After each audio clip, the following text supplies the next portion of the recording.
Hello students, good morning. तो आप सब कैसे हैं? उम्मीद है कि आप सब सभी अच्छे होंगे।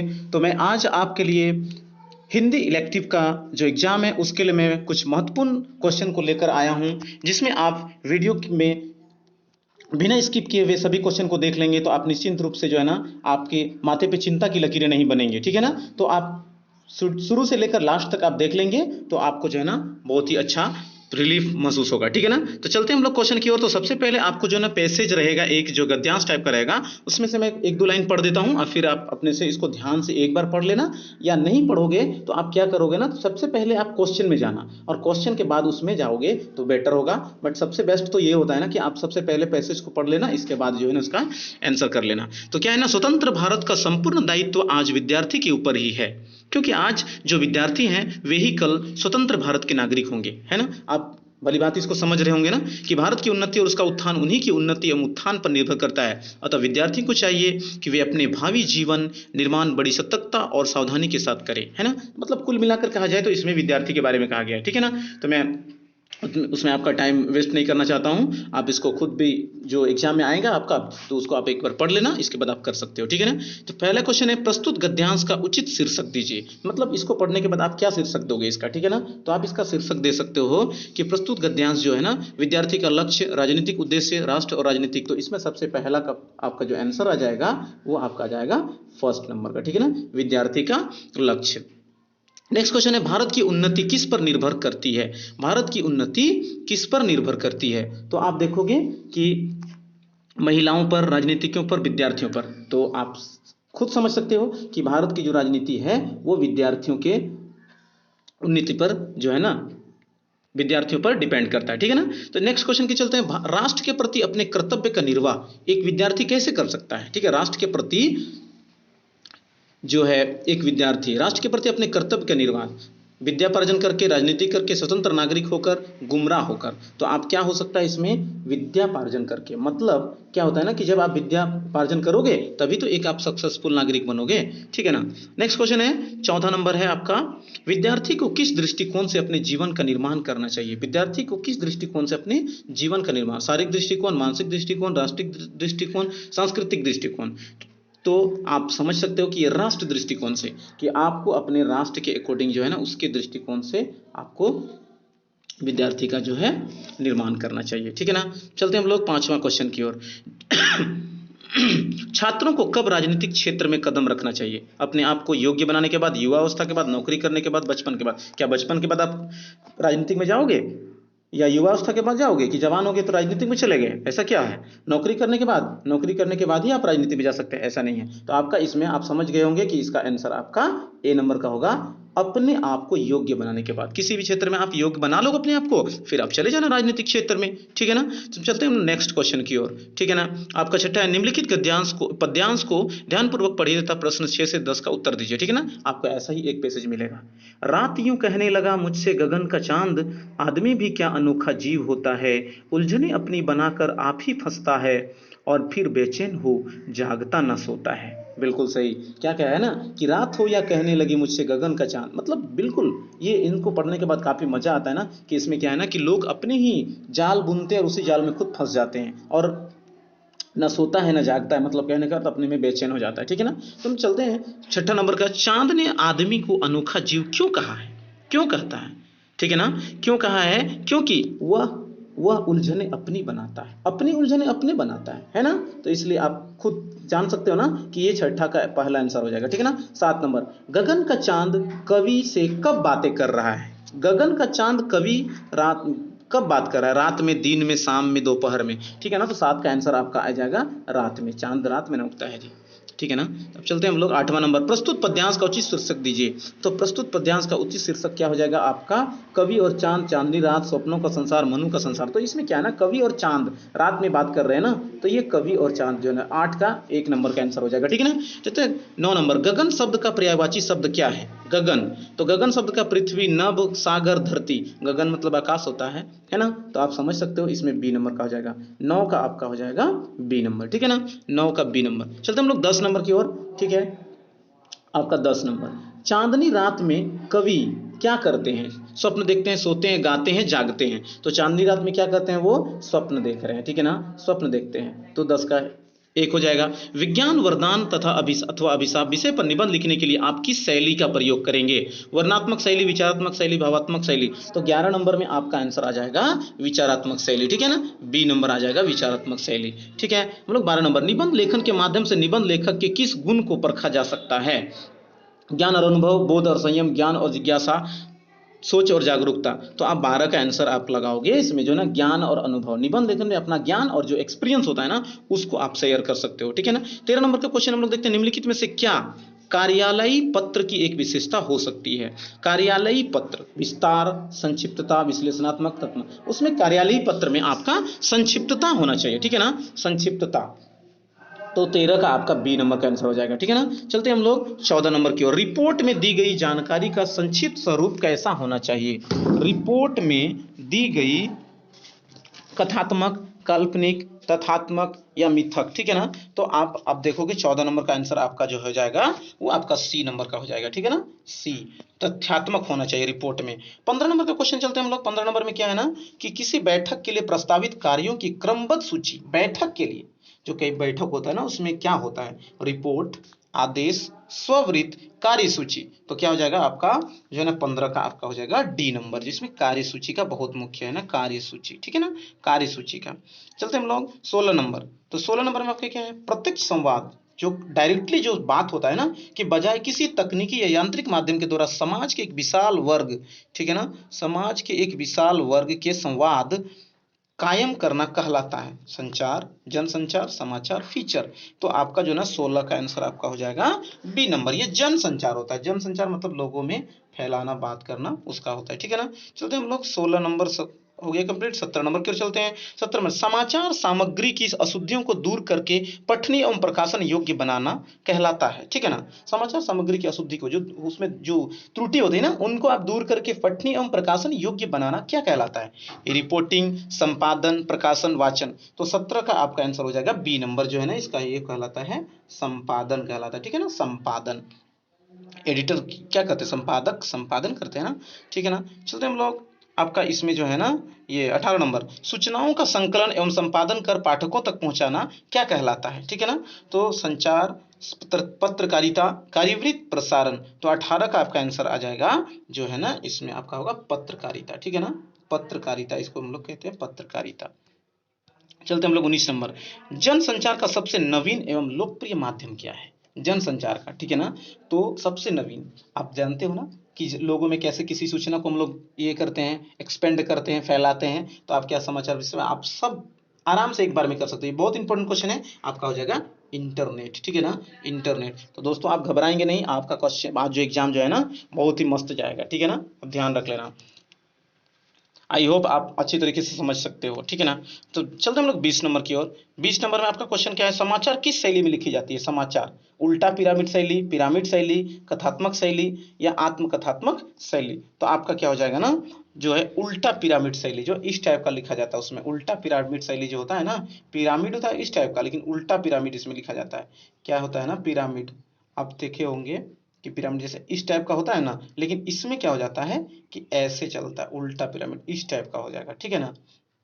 पहले विस्तार, इसके बाद नीचे आ जाते हैं शॉर्ट में, ठीक है ना। तो इस तरह से आपका इसमें हो जाएगा ए नंबर का हो जाएगा, 20 का ए नंबर हो जाएगा। चलते हैं हम लोग 21 नंबर में, मुरली ताऊ गोपलही भावती, सुनी री सखी जदपि नंदलाल ही, नाना भांति नचावती, राखती एक पाही ठाड़ो करी अति धाकर जनावती, कोमल तन आज्ञा करवाती कठी टेढ़ो ए आवती। लगता है कि कोई क्या बोल रहा हूं ना, बट ऐसे ये आपके बुक का ही है। तो प्रस्तुत 21 नंबर में क्या है, प्रस्तुत पंक्तियों के कवि कौन है? बिहारी लाल, सूरदास, कबीरदास, रामदास, ठीक है। तो आप 21 का आंसर आपका आ जाएगा बी नंबर, जो ना इन्हें सूरदास के ऐसे ही लैंग्वेज रहते हैं ना, तो सूरदास ने ये लिखा था, ठीक है ना। नेक्स्ट क्वेश्चन चलते हम लोग 22 नंबर में क्या है ना आपका, गोपियों के अनुसार कृष्ण को कौन प्रिय है? गोकुल, गोपी, मुरली, यमुना। तो कृष्ण को कौन प्यारा है? मुरली, उनका जो बांसुरी रहता है ना वो प्यारा है। तो 22 का आपका सी नंबर का आंसर हो जाएगा। 23 नंबर, नंदलाही नानी भांति नचावती में कौन सा अलंकार है? ठीक है ना, तो इसमें आपको अलंकार पूछा गया है। तो अलंकार आपका रूपक, उपमा, अनुप्रास। तो इसमें आपका जो है अनुप्रास अलंकार अलंकार है, ठीक है ना। तो चलते हम लोग 24 नंबर, अरे इन दोहुन राह न पाई से दोहुन से कबीर का क्या आशय है? इनमें दोहुन किसे के लिए कहा गया है? हिंदू और मुसलमान, हिंदू और सिख, मुसलमान और पारसी, हिंदू और क्रिश्चियन। तो आपका जो है ना इसमें किसके लिए उपयोग किया गया? तो ये दोहुन का मतलब हुआ हिंदू और मुसलमान। तो खास करके आप देखोगे कि ज्यादा चर्चा जो है इन्हीं दो जातियों के बारे में होते हैं, ठीक है ना। तो अगर आपका एग्जाम में ये आएगा तो आप लगा लेना क्या, हिंदू और मुसलमान। तो 24 का ए नंबर आएगा। चलते हम लोग 25 नंबर की ओर। झहरी झहरी झीनी बूंद ए प्रतिमानों में झहरी झहरी कौन सा अलंकार है? झहरी झहरी पुनरुक्ति प्रकाश, मानवीकरण, यमक या रूपक, ठीक है ना। तो इनमें से आपका जो है ना इसमें आ जाएगा पुनरुक्ति प्रकाश। इसमें झहरी झहरी जो प्रकाश है, पुनरुक्ति प्रकाश के बारे में इसमें कहा गया। तो 25 का ए नंबर हो जाएगा। 26 नंबर चलते हैं। पाठ्य पुस्तक में पद्माकार ने अपने कविता में किसका वर्णन किया है? पद्माकार में किसका वर्णन किया है, ठीक है ना। तो आपका 26 का ऑप्शन आप देख लोगे ना कि ऋतुओं का, पशुओं का, नारी सौंदर्य का, राजा का। तो आपका ए नंबर का आंसर हो जाएगा, 26 का ए नंबर हो जाएगा। चलते हम लोग 27 नंबर की ओर। संध्या के बाद कविता में वृद्ध विधवाओं की तुलना किससे की गई है? कविता में वृद्ध विधवा की तुलना, ठीक है ना, जो बूढ़ी जो विधवा होती है उनका तुलना किससे कहा गया है? बगुलों से, कोयले से, नो कोयल से, सॉरी कोयल से, हंस से, मैना से, ठीक है ना। तो आप देखोगे इसमें जो है आपका आ जाएगा बगुलों से। बगुलों, बगुला क्या था ना, ऐसे ही मतलब देखता रहता है, कहीं ध्यान से टकटकी निगाह से देखता रहता है, ठीक है ना। तो आपका 27 का ए नंबर आ जाएगा। चलते हम लोग 28 नंबर। घर में वापसी कविता में पत्नी की आंखें कवि के अनुसार क्या है? पत्नी की आंखें कवि के अनुसार क्या है? दो पंचर पहिए, लौह सलाखें, जलती घी के दिए या हाथ, ठीक है ना। तो आप कविता में पढ़े होंगे कि उनकी जो घर में वापसी कविता में उनकी आंखें दो हाथ के समान हो रहा है, ठीक है ना, हाथ के समान। तो आपका हो जाएगा डी नंबर, 28 का डी। 29 नंबर चलते हैं। महादेवी वर्मा का आधुनिक काल के किस वाद से संबंध है? छायावाद, प्रगतिवाद, प्रयोगवाद, नई कविता, है ना। तो आपका 29 नंबर का आंसर जो है ना छायावाद। महादेवी वर्मा जो छायावाद के कवि है, छायावादी कविताएं, छायावादी 29 का, ठीक है ना, याद रख लेना इसको। चलते हम लोग 30 नंबर की ओर। क्वेश्चन में क्या है ना, कबीर दास की रचनाएं किस पुस्तक में संकलित है? कबीर दास की रचना किस में? कामयानी, रामचरितमानस, बीजक, कुरुक्षेत्र, है ना। तो आपका जो है ना 30 नंबर का आंसर आ जाएगा आपका कामयानी, रामचरितमानस। तो इसमें आपका आ जाएगा कबीर दास की रचना जो है ना बीजक में, और प्रेमचंद का जो होता है मानसरोवर में होता है, ठीक है। मैं याद आपको करवा देता हूँ। कबीर कितना छोटा नाम है, कबीर, ठीक है ना, इस टाइप का। तो बीजक इतना छोटा, इतना छोटा, 3 अक्षर, 3 अक्षर इसमें भी, ठीक है ना। कबीर, बीजक, उनमें अगर प्रेमचंद रहेगा तो मानसरोवर आएगा, ठीक है, बट उसका ध्यान रखना है।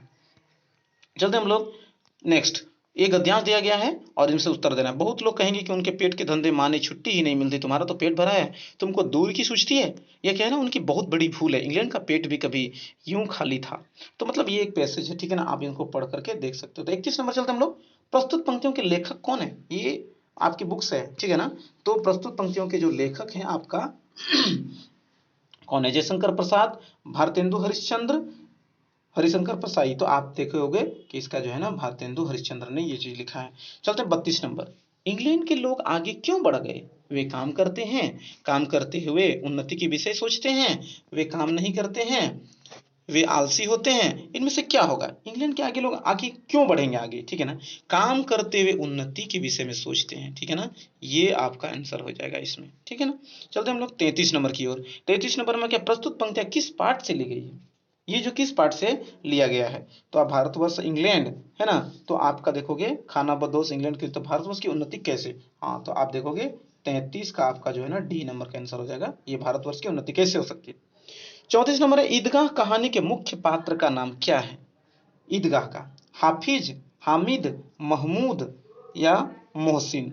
तो आप देखे होंगे कि ईदगाह में जो है ना सबसे ज्यादा इंपॉर्टेंट कौन है पार्ट? हामिद की बात करते हैं, उसी के इर्द गिर्द कहानी जो है ना आपका घूमते रहता है। चलते हम लोग 35 नंबर। दोपहर का भोजन किसकी रचना है? दोपहर का जो भोजन है वो अमरकांत की रचना है, ठीक है ना, इसमें आपको ज्यादा करने की जरूरत नहीं है, अमरकांत ने लिखा था, ठीक है ना। नेक्स्ट क्वेश्चन है। ओम प्रकाश वाल्मीकि ने खानाबदोश कहानी में किस वर्ग की विडंबना को उजागर किया है? ठीक है ना, किसकी उजागर किया है? श्रमिक वर्ग, कारीगर, धनाढ़, कलाकार। कलाकार, धनाढ़ ये सब का नहीं किया है उन्होंने, क्या मजदूर वर्ग की तुलना की थी, ठीक है ना, जो उनकी चर्चा उजागर किया था। चलते हम लोग। ज्योतिबा फुले की पत्नी का क्या नाम था? 37। ज्योतिबा फुले की पत्नी का नाम क्या था?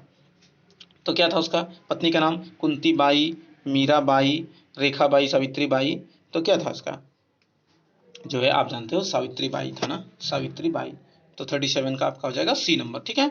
38। गूंगे कहानी में किसके प्रति समाज में व्याप्त संवेदनहीनता को रेखांकित किया गया? दिव्यांग, किसान, मजदूर, शिक्षक। तो आप क्या देखोगे कि इसमें जो है ना आपका गूंगे में जो है, गूंगे पार्ट में जो है ना दिव्यांग के बारे में कहा गया, दिव्यांग जो विकलांग होते हैं ना उनके बारे में जो है ना उसमें चर्चा की गई। 39 नंबर, हरिशंकर परसाई प्रसिद्ध क्या है? हास्य लेखक हैं, हास्य व्यंग लेखक हैं, निबंध हैं या उपन्यासकार का हैं? ठीक है ना, तो आप देखोगे इसमें क्या है, वो हास्य व्यंग, वो जो है ना हास्य व्यंग मतलब हंसने के बारे में उस पर ज्यादा वो बात करते हैं। 40 नंबर है, प्रेमचंद की सभी कहानियां किस पुस्तक में संग्रहित है? किस पुस्तक में? अभी मैं बताया था आपको मानसरोवर, ठीक है ना, अभी अभी बताया था ऊपर में, कबीरदास का बीजक है और इसका मानसरोवर है, ठीक है ना। तो चलते हम लोग फिर नेक्स्ट 41 की ओर, ठीक है ना। मैं कुछ ज्यादा क्वेश्चन इसमें करा दे रहा हूँ आपको, कोई दिक्कत नहीं है। अंडे के छिलके मोहन राकेश द्वारा लिखित प्रसिद्ध क्या है? तो 41 का आपका जो है हो जाएगा इसमें क्या है, ये कहानी, ठीक कहानी था इसमें, ठीक है ना। तो इसमें आप देखोगे ये एकांकी नहीं बल्कि एकांकी ही होगा। अंडे के छिलके क्या था, एकांकी था, कहानी नहीं था, ठीक है ना। चलते हम लोग 42 नंबर, अंतराल भाग में हुसैन की कहानी अपनी जवानी में हुसैन के जीवन में किस अवस्था की चर्चा की गई है? बचपन और युवा, युवा और बुढ़ापा, बचपन और बुढ़ापा, बुढ़ापा। तो अब 42 का आंसर जो आपका हो जाएगा इसमें बचपन और युवा के बारे में चर्चा किया गया, ठीक है ना, बचपन और युवा। चलते 43 नंबर, मकबूल फिदा हुसैन को कला के किस क्षेत्र में प्रसिद्धि मिली थी? मकबूल फिदा हुसैन किसके क्षेत्र में मिला था ना, आप जानते हो, तो उनको जो है ना चित्रकारी, मकबूल फिदा हुसैन का नाम जो है महान चित्रकार में लिया जाता है, ठीक है ना। ये बहुत बड़े जो जो ना एक आर्टिस्ट थे मकबूल फिदा हुसैन, भारत के सबसे मतलब बड़े चित्रकारी में, तो चित्रकारी था ना, ठीक है, वो गायन नहीं था, चित्रकार था, ठीक है। नेक्स्ट चलते हैं हम लोग 44 नंबर, आवारा मसीहा उपन्यास किस साहित्यकार के जीवन पर आधारित है? आवारा मसीहा, ठीक है ना। तो 44 नंबर का आपका आ जाएगा आंसर में रविन्द्रनाथ टैगोर, शरत चंद्र बसु, ठीक है ना, ये आवारा मसीहा में उनके जीवन पर आधारित है, शरत चंद्र बसु, ये आप ध्यान रख लेना, ये क्वेश्चन दे सकता है, ठीक है ना आपको। फिर मैं क्वेश्चन देखता हूँ, लास्ट क्वेश्चन है, शरत चंद्र के पिता का क्या नाम था? तो शरत चंद्र के पिता का नाम मोतीलाल था, ठीक है ना, आप समझ गए होंगे, ये मोतीलाल, ये इसका आंसर था। तो मैं 45 क्वेश्चन करवा दिया दोस्तों। तो आप कमेंट करके बताएंगे कि आपको जो है ना इसमें अगर समझ में आया तो आप अपने दोस्तों को शेयर कर दें, और अगर मेरी वीडियो को आप फर्स्ट टाइम देख रहे हैं तो आप मेरी वीडियो को बिल्कुल लाइक कर दें और चैनल को सब्सक्राइब कर दें, ताकि आपको किसी भी प्रकार का जो ट्रेंडिंग जो चलेगा उनके लिए आपको किसी भी प्रकार की जो प्रॉब्लम नहीं होगी और ज़िंदगी में आपको ज्ञान की कमी नहीं होगी। Thank you, best of luck and all the best for your Hindi examination.